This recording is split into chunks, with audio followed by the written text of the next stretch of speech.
ଧନ୍ୟ ହଉ। ଏବେ ଆଜି ମୁଁ ଆପଣ ମାନଙ୍କୁ ଯାହା କହିବାକୁ ଯାଉଅଛି ତାହା ହଉଛି ଆମର ବ୍ଲେସିଂ ବା ମୁକୁଟ ଯାହା ଆମକୁ ପ୍ରଭୁ ଦେଇଛନ୍ତି ତାହାକୁ ଆମେ କେମିତି ଧରି ରଖିବା।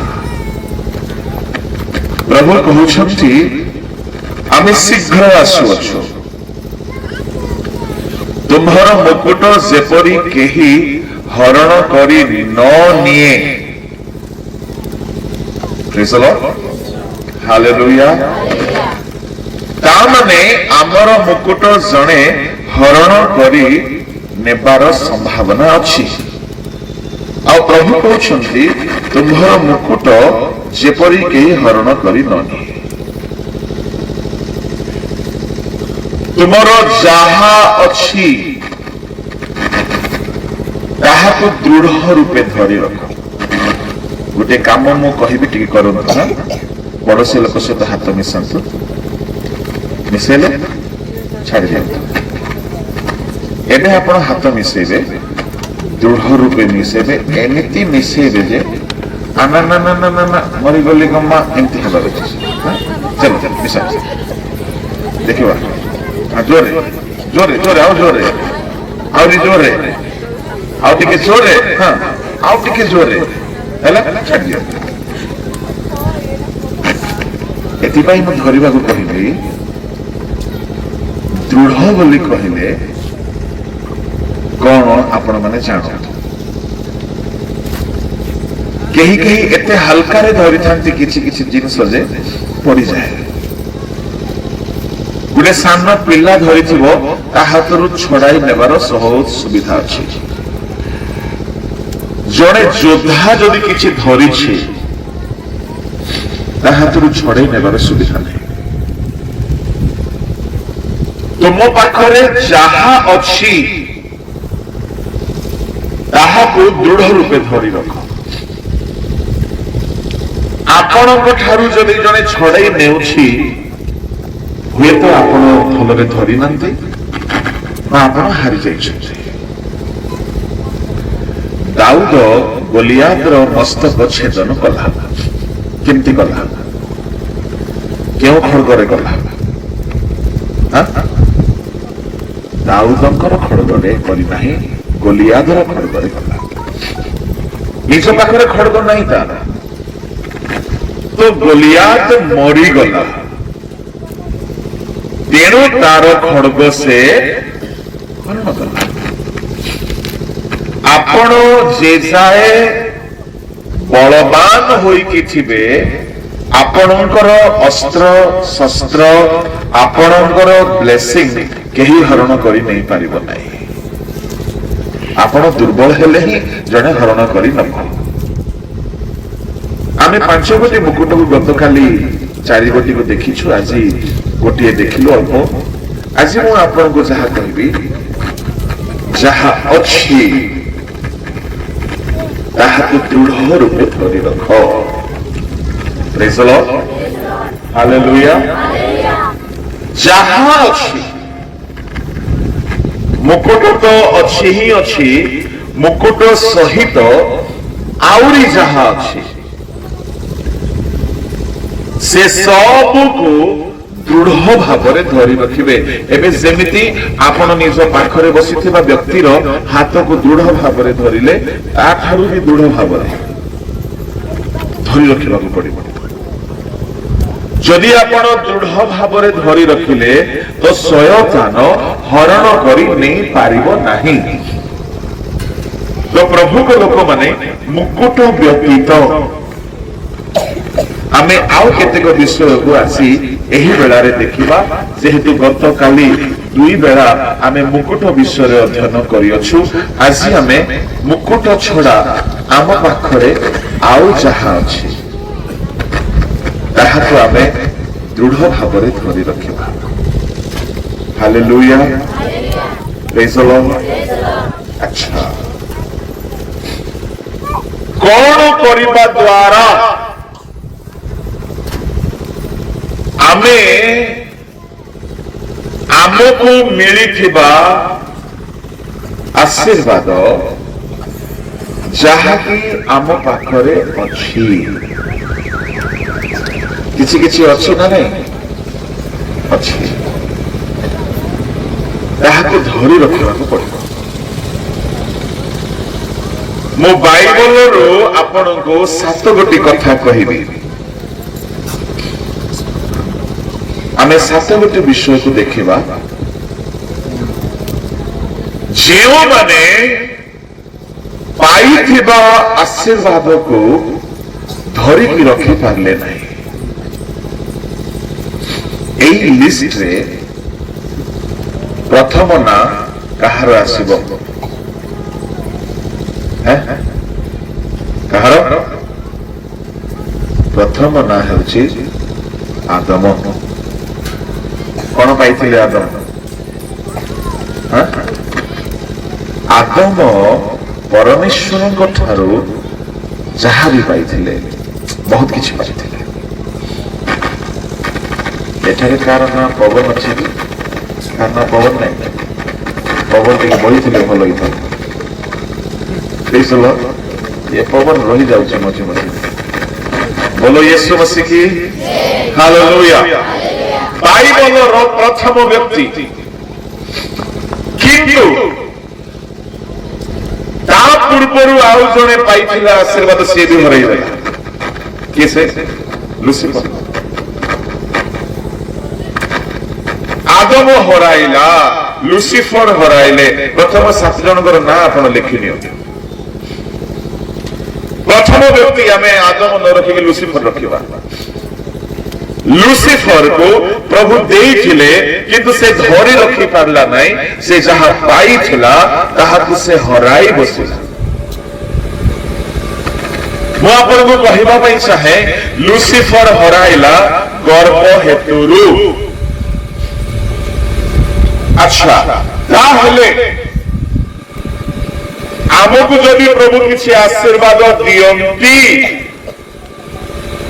से आशीर्वाद को न हराइबा पाई हेले कौन छाड़िबा को पड़िबो? बंधु बंधु गर्व। आमे सब गर्व छाड़िछु तो। लुसिफर गर्व हेतुरु से पाइथिबा सब आशीर्वाद को हराई बसिला। धरी के रखि पारला। प्रभु लोक माने आपण मान को प्रभु जदि किछि भी ब्लेसिंग देउछंती बा देउछंती बा देबा को चाहुछंती ताहा को जदि आपण न हराई के धरी रखिबा पई चाहंती केबे हेले गर्व करिवे नाही। गर्व गर्व हेतुरु 4 जन आशीर्वाद हरैबाटा मु कहिबी। एक हैला लुसिफर, 2 हैला बेलशस्सर। दानिएल 5 अध्याय 24 पद पढ़ो।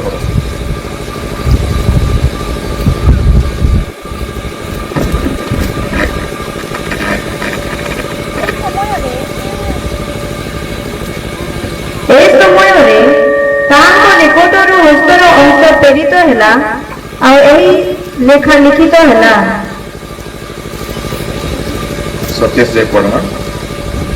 पुणी जहाँ लिखित है मिने मिने तोकेल उपासेन। यार अर्थ एही मिने परमेश्वर आपणक राज्यर गणना करियछंती और ताहा शेष करियछंती। तोकेल आपण नीति तोला जाई अछंती और ओना देखा जाई अछंती। फिरोज आपणक राज्य विभक्त होई अछि और मादियो और पारसिक मानकु दत्त होई अछि। आपणक राज्य विभक्त होई अछि। सुनंदु, लुसिफर गर्व हेतुरु पाइथिबा आशीर्वाद हराइला। कोडी लेखा अछि पढो। जिसायो 14 अध्याय 12, 13, 14 पढ़ो।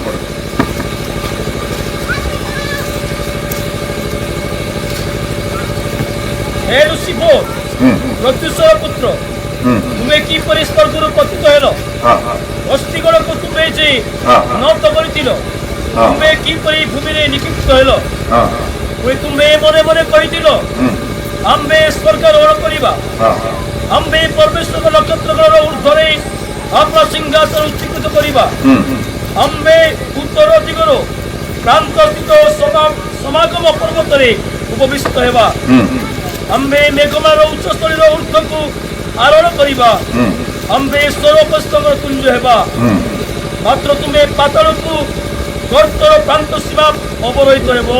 ଦେଖ ସେ ମନେ ମନେ କହିଲା, ତାର ଗର୍ବ ମନେ ମନେ ମନେ ମନେ ମନେ ପାପ ନ କର। ଶୁଣିଛନ୍ତି ଗୀତ? ମନେ ମନେ ପାପ କରିବା। ଏ ମନ ମନରେ ଗର୍ବ କଲା। ବାପରେ, କେହି କେହି ଚୁପଚାପ ଥିବେ, ମନେ ମନେ ନିଜକୁ ବେଶୀ ବଡ ବୋଲି ଭାବୁଥିବେ, ଚୁପଚାପ ଥିବେ। ସେମାନେ କିଏ କୁହ? ପଡୋଶା ଲୋକକୁ ଅନେଇକି କୁହ ତମର ମନ ଭଲ ଅଛି ତ ବୋଲି କୁହ। କେହି କେହି ବାହାରେ ବହୁତ ଭଲ ଥିବେ, ମନେ ମନେ ବଡ ଗର୍ବ କରୁ, ମନେ ମନେ ହଁ ଇଏ ପୁଣି ମୋର ତାକୁ ଅଧିକ ବୋଲି ମନେ ମନେ ମନେ ସାମ୍ନାରେ ବଡ ଖୁସି ଖୁସିରେ ତା ସହିତ କଥା ହଉଥିବ। କେତେ କପଟି ଆପଣ ମାନେ ସେମିତି ନାହାନ୍ତି ଭଲ ଲୋକମାନେ ବୋଲି ମୁଁ ଭାବୁଛି। ମୁଁ ଭୁଲ ବି ହେଇପାରେ। ହାଲେଲୁୟା, ପ୍ରେଜ୍ ଦ ଲର୍ଡ। ଲୁସିଫର କାହାର ପଇସା ଖାଇ ନାହିଁ, କାହାର ସମ୍ପତ୍ତି ଚୋରି କରି ନାହିଁ, କାହାର ସ୍ତ୍ରୀକୁ ହରଣ କରି ନାହିଁ, କାହାର ଅନ୍ୟାୟ କରି ନାହିଁ, କାହାକୁ ହତ୍ୟା କରି ନାହିଁ। ଆମେ ହତ୍ୟାକୁ ବଡ ପାପ ବୋଲି ଭାବୁ। ଶୁଣ, ଆପଣ ହତ୍ୟା କରିଛନ୍ତି କି ନାଇଁ? ଚୋରି କରିଛନ୍ତି କି ନାଇଁ? କାହାର ସମ୍ପତ୍ତି ଖାଇଛନ୍ତି କି ନାଇଁ? କିନ୍ତୁ ମନେ ମନେ ଯଦି ଗର୍ବ କରିଛନ୍ତି ତାହେଲେ ତ ଲୁସିଫର ପରି ହେଇଛନ୍ତି ଆପଣ। ଜଣେ ଦୁନିଆର କ୍ରିମିନାଲ, ଆମର ଓଡିଶାରେ ବେଶୀ କ୍ରିମିନାଲ ଅଛନ୍ତି, ଜୟପୁରରେ ବି ଅଛନ୍ତି, ହଁ କି ନାହିଁ? ଅଛନ୍ତି। ତାଠାରୁ ବି ଡେଞ୍ଜର ତୁମେ ଅଟ। ବୁଝିଲା? ବୁଝିଲୁ? ଆମ ବୁଝିଲାସ ବୋଲି କହିଲେ ଆପଣ କଣ କହିବେ? ବୁଝିଲୁ? ସେ କ୍ରିମିନାଲ, ସେ ମର୍ଡର କରିଛି। ଲୁସିଫର ମର୍ଡର ନ କରିକି ମଧ୍ୟ ଲୁସିଫର ମନେ ମନେ ଗର୍ବ କରି ନଷ୍ଟ ହେଇଯାଇଛି। ମୋର କହିବାର ଭାବ, ଆପଣ ମନେ ମନେ ଗର୍ବୀ ଜମା ହେବେ ନାହିଁ। ଯଦି ହେବେ, ଆପଣ ପାଇଥିବା ଆଶୀର୍ବାଦ ଆପଣ ହରାଇ ବସିବେ। ତ ଆମର ମନରେ ନମ୍ର ହେବାକୁ ପଡିବ। କାହାର ମନ ନମ୍ର ଚିତ୍ତ ବୋଲି ଲେଖା ଅଛି? ମୋ ନିକଟରୁ ଶିଖ, ମୁଁ ମୃଦୁଶୀଳ ଓ ନମ୍ର ଚିତ୍ତ। ପଢ ମାତ୍ର 11:28-29। ଭାରତସ୍ଥ ଲୋକ ସମସ୍ତେ ମୋ ନିକଟକୁ ଆସ, ମୁଁ ତୁମ୍ଭମାନଙ୍କୁ ବିଶ୍ରାମ ଦେବି। ମୋହର ଜୁଆଳି ଆପଣ ଆପଣ ଉପରେ ଘେନ, ପୁଣି ମୋ ନିକଟରୁ ଶିଖ, କାରଣ ମୁଁ ମୃଦୁଶୀଳ ଓ ନମ୍ର ଚିତ୍ତ। କେମିତି ଚିତ୍ତ?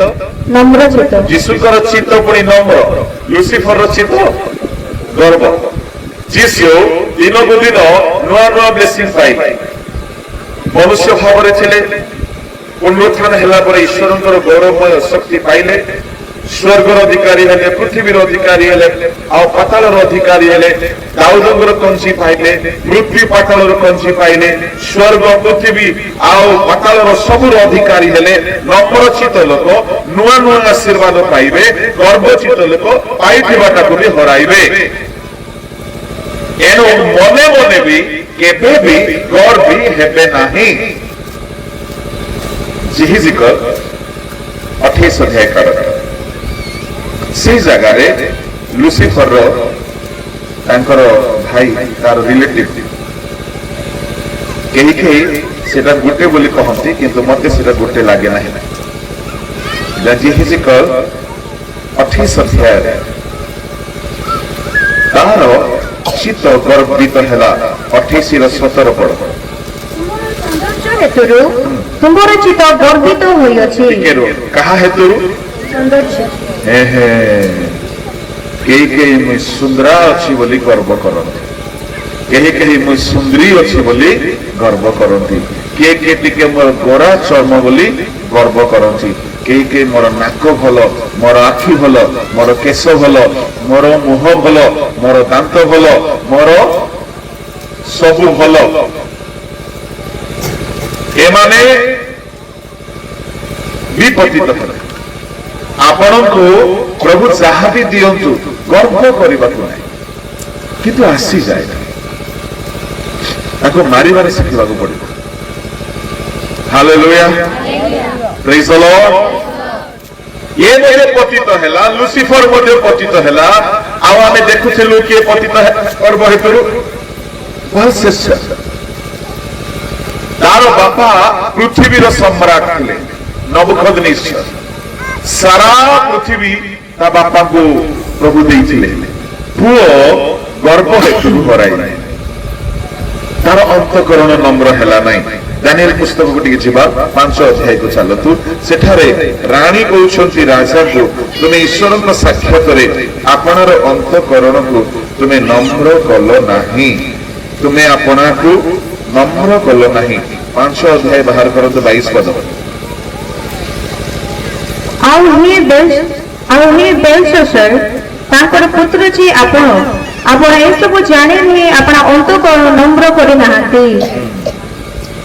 ଦାନିଏଲ କହୁଛନ୍ତି, ଏହା ରାଣୀ କହୁନାହାନ୍ତି, ଏହା ଦାନିଏଲ କହୁଛନ୍ତି, ଆପଣ ନବୁକଦନେସ୍ସରଙ୍କର ପୁତ୍ର ହେଲେ ହେଁ, ଏସବୁ ଜାଣିଲେ ହେଁ ଆପଣ ନିଜକୁ ନମ୍ର କରିନାହାନ୍ତି। କେତେ ବଡ ଭାବବାଦୀ ଆଜ୍ଞା! ଗୋଟିଏ ରାଜାକୁ ଯାଇକି ସେ ଅନୁଯୋଗ କରୁଛନ୍ତି, ସେ ହରାଇ ବସିଲେ, ପାଇଥିବା ସାମ୍ରାଜ୍ୟକୁ ହରାଇ ବସିଲେ। ଏ ହେଲେ ଦ୍ୱିତୀୟ ବ୍ୟକ୍ତି। ତୃତୀୟ ବ୍ୟକ୍ତି କିଏ? ଗର୍ବ ହେତୁରୁ ପାଇଥିବା ସବୁ ଧାର୍ମିକତାକୁ ହରାଇ ବସିଲେ। ଫାରୁସି, ଲୁକ 18 ଅଧ୍ୟାୟର ତାର 9, 10, 11, 12, 13, 14 ପଢନ୍ତୁ। କରି ଅନ୍ୟ ସମସ୍ତଙ୍କୁ ତୁଚ୍ଛ ଜ୍ଞାନ କରୁଥିବା କେତେକ ଆତ୍ମନିର୍ଭରଶୀଳ ଲୋକଙ୍କୁ ସେ ଏହି ଦୃଷ୍ଟାନ୍ତ ମଧ୍ୟ କହିଲେ। 2 ଜଣ ଲୋକ ପ୍ରାର୍ଥନା କରିବା ନିମନ୍ତେ ମନ୍ଦିରକୁ ଗଲେ, ଜଣେ ଫାରୁସି ଓ ଅନ୍ୟ ଜଣ କରଗ୍ରାହୀ। ଫାରୁସି ଦଣ୍ଡାୟମାନ ହୋଇ ଆପଣା ନିକଟରେ ଏହି ପ୍ରକାର ପ୍ରାର୍ଥନା କରିବାକୁ ଲାଗିଲା, ହେ ଈଶ୍ୱର, ମୁଁ ତୁମକୁ ଧନ୍ୟବାଦ ଦେଉଅଛି ଯେ ମୁଁ ଅନ୍ୟ ସମସ୍ତଙ୍କ ପରି ଅତ୍ୟାଚାରୀ, ଅଧାର୍ମିକ, ବ୍ୟଭିଚାରୀ କିମ୍ବା ଏହି କରଗ୍ରାହୀ ପରି ସୁଦ୍ଧା ନୁହେଁ। ମୁଁ ସପ୍ତାହରେ 2 ଥର ଉପବାସ କରିଥାଏ ଓ ମୋର ସମସ୍ତ ଆୟର 10ମାଂଶ ଦାନ କରିଥାଏ। କିନ୍ତୁ କରଗ୍ରାହୀ ଦୂରରେ ଠିଆ ହୋଇ ସ୍ୱର୍ଗ ଆଡ଼େ ଉଦୟ ଦୃଷ୍ଟି କରିବାକୁ ସୁଦ୍ଧା ସାହସ କଲା ନାହିଁ, କିନ୍ତୁ ଆପଣା ଛାତିରେ ମାରି ହୋଇ କହିବାକୁ ଲାଗିଲା, ହେ ଈଶ୍ୱର, ମୁଁ ପାପୀ, ମୋତେ ଦୟା କର। ମୁଁ ତୁମମାନଙ୍କୁ କହୁଅଛି, ସେ ଲୋକ ନୁହେଁ, ବରଂ ଏହି ଲୋକ ଧାର୍ମିକ ଗଣିତ ହୋଇ ଆପଣା ଗୃହକୁ ଚାଲିଗଲା। କାରଣ ଯେ କି ଆପଣାକୁ ଉନ୍ନତ ବୋଲି ଦେଖାଏ ତାହାକୁ ନୌତ କରାଯିବ, କିନ୍ତୁ ଯେ ଆପଣାକୁ ନୌତ କରେ ତାହାକୁ ଉନ୍ନତ କରାଯିବ। 9 ପଦରୁ 14 ପଦ ଭିତରେ ରିଜଲ୍ଟ ଆଉଟ୍ ହଉଛି 14 ପଦର ଶେଷ ଧାଡ଼ିରେ। କଣ ସେ ରିଜଲ୍ଟ? যে উন্নত করে তাকে নত କରାଯିବ, যে নত করে সে উন্নত କରାଯିବ। এই ঘটনারে কে আপনাকে নত কলা? জোরে করগ্রাহী। তা মানে সেই যোগ নম্র কলা। কে গর্বী হেলা? সবু হরাইলা। মতে বেশি ভয় লাগে এ ফারুসি কথা চিন্তা করায়। কাহিঁকি ভয় লাগে? ফারুসির সবু কর্ম ভুল, বন্ধু ভুল ନାହିଁ। ସେ ସପ୍ତାହରେ 2 ଥର ଉପବାସ କରୁଥିଲା, ଠିକ ଥିଲା। ସେ ବ୍ୟବସ୍ଥାର ସବୁ ବାକ୍ୟ ପାଳନ କରୁଥିଲା, ଠିକ ଥିଲା। ভুল কোটি রহিলা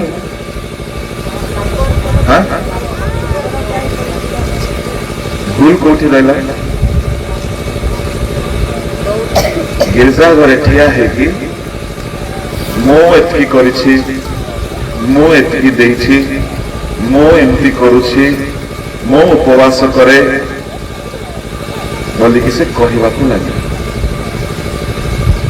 से जदि कहि न थांता तार सब कर्म ठीक था सुनो बेरे बेरे आमे सबू करिकी ठिया हेकी बड़ बड़ बड़ मारी थाउ हाँ कि नहीं से भितरे मो भी अच्छी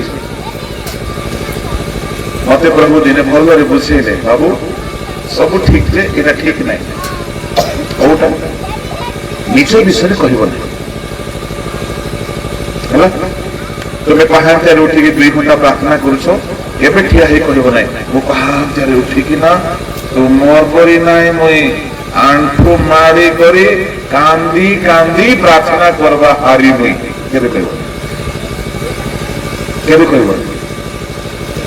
बड़ बड़ कोई पका दिना नहीं कोई पका तोर परी ओलसाणी मुई जे आपका से सोच मुई 5टा रे उठुची मुई 4टा रे उठुची सुनो एटा कोन उठे जोरे घरे खाइबा को मांगिया पेज नहीं किंतु प्रार्थना करुची बोले फुटानी बेसी आसे एले ये स्वर्ग जीव की एले तार प्रार्थना कौन है गला गर्व हेतु बेकार है से प्रार्थना 3टा रे उठिकी करू 6टा जाय करू 3 घंटा करू कांदी कांदी करू आंठू भांगी करू समस्त गोपाई करू तार प्रार्थना रे बड़ बड़ काम हो केबे हेले फुटानी मारिकी चर्च रे ठिया है के मो बाहर 3टा रे उठुची 3 घंटा प्रार्थना करुची 2 घंटा प्रार्थना करुची एमती केबे कहब तुम्हें जहा करुछ से गुप्त रख कौन है वो जहा अच्छी तहा के उपवास कथा कही दियंती मुना 40 दिन उपवास कली केबे कहबाकू हब नहीं करंतु आप कहबाकू हब नहीं मो अल्प लोक को दान देली मुझे जगह दान देली के एनाउंस करी करी दान दियंती कहतु नहीं जमा कहतु नहीं करंतु किंतु सुन किसी करुछंती बोले कहबा पय पाटी टिके कुंडेइब पाटी को इच्छा हबो लोक टिके जानंतु हिंदी में लिखा है ना कान का खुजली से मुंह का भी खुजली होता है ना मुंह भी खुजाएगा बोल दे बोल दे बोल दे आपण दान का गुप्त रखिबे प्रेज द लॉर्ड हालेलुया आपण कोनोसी भलो काम करिसंती कहिबे ना गुप्त रखिबे प्रभु आपण को पुरस्कार देबे प्रेज द लॉर्ड ए फारूसी कथा चिंता कले बड़ आश्चर्य लगुची ये सबू करिछि आज्ञा केबे कोनोसी स्त्री को कुदृष्टि रे अनाई नाही केबे व्यभिचार करि नाही चोरी करि नाही हत्या करि नाही पाप करि नाही मिथ्या कहि नाही केते संयम हेकि रहिछि केते त्यागी हेकि रहिछि केते पवित्र हेकि रहिछि पवित्र कि नाही से पवित्र किंतु पवित्रतार सब्जेक्ट रे से पास हेइछला नम्रता रे फेल हेबा हेतु सब हराइला ताहेले बड़ सब्जेक्ट कोटा नम्रता पवित्रता ठारू भी नम्रता श्रेष्ठ अटे